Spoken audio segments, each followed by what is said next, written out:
बहुत समय पहले की बात है। एक गांव में प्याज मांगने वाली चुड़ैल का आतंक था।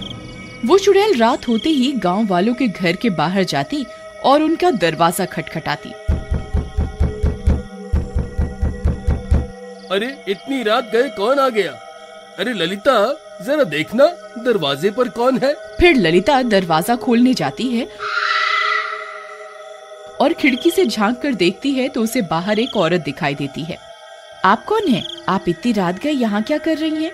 मैं बहुत भूखी हूँ, मेरी मदद करो ना, मुझे कुछ खाने को दे दो। लेकिन हमने जो बनाया था वो तो हम खा चुके हैं, अब खाने को कुछ नहीं है। एक काम करो, एक रोटी ही बना दो और साथ में एक प्याज दे दो, मैं उसी से अपनी भूख मिटा लूंगी। लगता है ये बेचारी बहुत भूखी है, रोटी और प्याज खाकर ही अपनी भूख मिटाना चाहती है। ठीक है, तुम यहीं रुको 5 मिनट, मैं तुम्हारे लिए रोटी बना कर लाती हूँ। फिर ललिता रसोई घर में जल्दी से उसके लिए रोटी बनाती है और उस रोटी पर एक प्याज रखकर उसे देने के लिए घर से बाहर जाती है।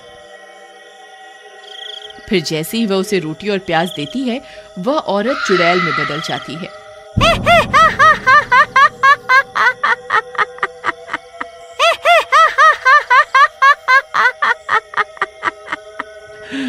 ये रोटी और प्याज तो सिर्फ बहाना था, मुझे तो तुझे इस घर से बाहर निकालना था।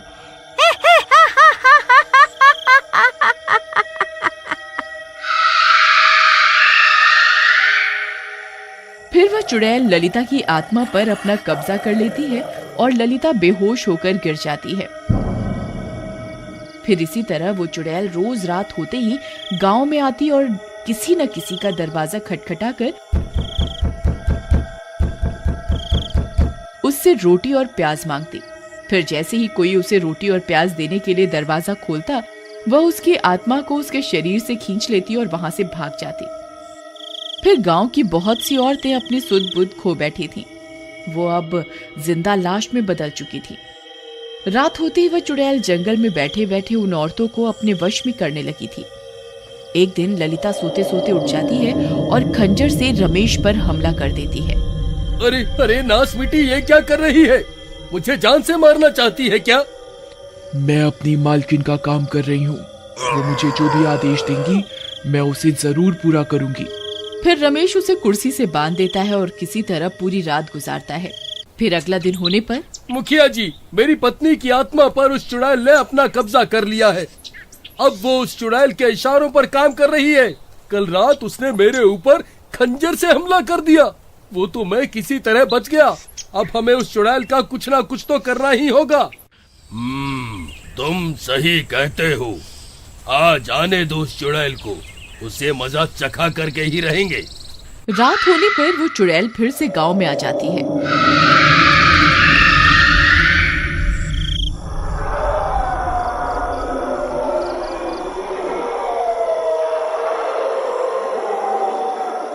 और एक गांव वाले का दरवाजा खटखटाने लगती है।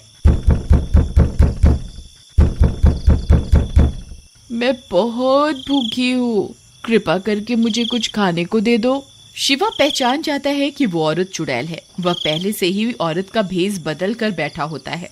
फिर शिवा उसके लिए रोटी और एक प्याज लेकर बाहर जाता है।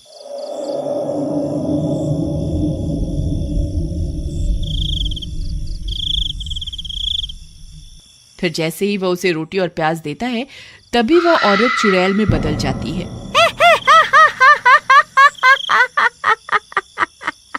मुझे रोटी और प्याज नहीं, तेरी जरूरत है। अब मैं तेरी आत्मा पर अपना कब्जा करूंगी। फिर मैं इतनी शक्तिशाली हो जाऊंगी कि पूरी दुनिया की कोई भी ताकत मेरा कुछ नहीं बिगाड़ पाएगी। फिर वह चुड़ैल शिवा की आंखों में आंखें डालकर उसकी आत्मा को खींचने की कोशिश करने लगती है। लेकिन शिवा पर उस चुड़ैल का कोई असर नहीं होता। अरे ये क्या, मैं तेरी आत्मा को अपने वश में क्यों नहीं कर पा रही? ऐसा कैसे हो सकता है? क्योंकि मैं औरत नहीं, मर्द हूँ। तेरा यह काला जादू मुझ पर काम नहीं करेगा। तभी शिवा सभी गांव वालों को भी वहां बुला लेता है। सब गांव वाले हाथों में मशाल लेकर वहां पहुंच जाते हैं।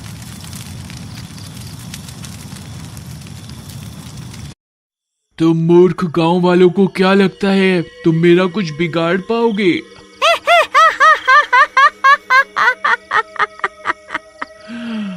तुम मेरा कुछ नहीं बिगाड़ सकते। फिर वह चुड़ैल अपनी शक्तियों से ललिता को वहां बुला लेती है। ललिता की आत्मा चुड़ैल के कब्जे में होने की वजह से उस चुड़ैल के वश में होती है। ए गांव वालों, खबरदार, किसी ने मेरी मालकिन को हाथ लगाने की कोशिश भी की तो मैं उसका सिर उसके धड़ से अलग कर दूंगी। अरे रमेश भाई, अपनी पत्नी को कुछ समझाओ, वह ये सब ठीक नहीं कर रही है। ये चुड़ैल बहुत मुश्किलों से हमारे हाथ आई है, आज हम इसे यहाँ से बच के जाने नहीं दे सकते हैं। अरे प्रीतम, ये सब तुम क्या कर रही हो? अरे चल हट यहाँ से, मैं कोई तेरी प्रियतम नहीं हूँ। मैं अभी तुम गांव वालों को मजा चखाती हूँ। फिर ललिता रमेश पर हमला कर देती है।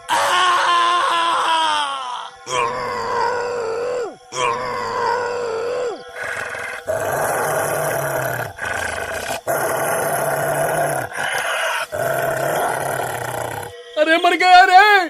अरे कोई मुझे बचाओ, मेरी पत्नी तो पागल हो गई है। अरे कमबख्त, रुक जाओ, ये सब क्या कर रही है? मुझे कच्चा खाना चाहती है क्या? अरे गांव वालों, मेरी जान बचाओ, नहीं तो ये पागल औरत मुझे मार डालेगी।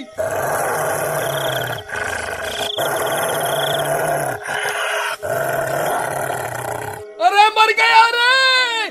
बचाओ बचाओ बचाओ! फिर सब गांव वाले उस चुड़ैल को छोड़कर रमेश की जान बचाने में लग जाते हैं और इसी का फायदा उठाकर वह चुड़ैल वहां से भाग जाती है। अरे भाइयों, वह देखो, वह चुड़ैल तो अंधेरे का फायदा उठाकर यहाँ से भाग गई। फिर सब गांव वाले ललिता को एक पेड़ से बांध देते हैं।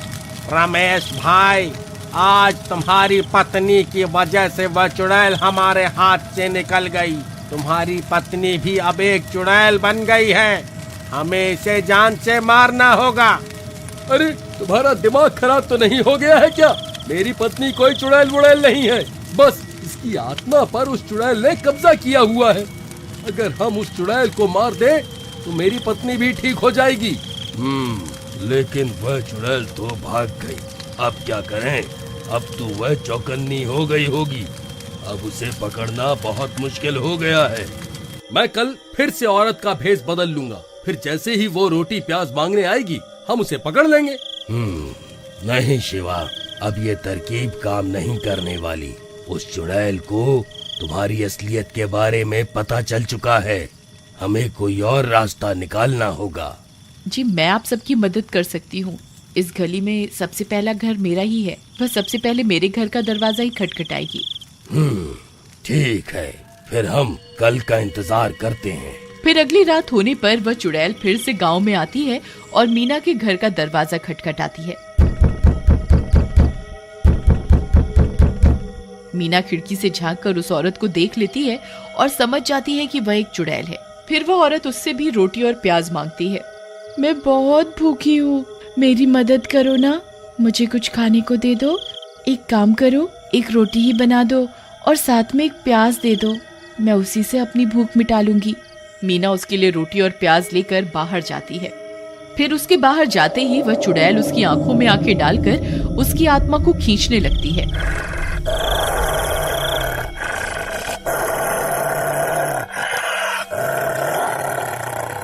तभी शिवा एक आईना लेकर वहां पहुंच जाता है और उस आईने को मीना के मुंह के आगे कर देता है।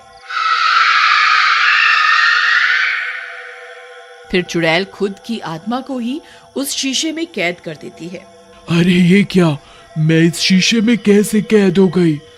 गांव वालों, तुमने मेरे साथ धोखा करके अच्छा नहीं किया। मुझे एक बार यहाँ से आजाद होने दो, फिर मैं किसी को जिंदा नहीं छोड़ूंगी। फिर सभी गांव वाले भी वहां पहुंच जाते हैं। शिवा भाई, तुमने बहुत बढ़िया काम किया। शिवा भैया, एक काम करिए, इस शीशे को तोड़ दीजिए। इस शीशे के टूटते ही इस चुड़ैल के भी टुकड़े टुकड़े हो जाएंगे। फिर शिवा उस शीशे को जमीन पर पटक कर तोड़ देता है और शीशे के साथ साथ चुड़ैल के भी टुकड़े टुकड़े हो जाते हैं। मर गई रे। फिर चुड़ैल के मरते ही वे दोनों औरतों की आत्मा भी आजाद हो जाती है और रमेश की पत्नी भी ठीक हो जाती है। तुम ठीक तो हो ना? तुम्हें कुछ हुआ तो नहीं ना? जी, मैं बिल्कुल ठीक हूँ। फिर इसी तरह उस प्याज मांगने वाली चुड़ैल से पूरे गांव को मुक्ति मिल जाती है।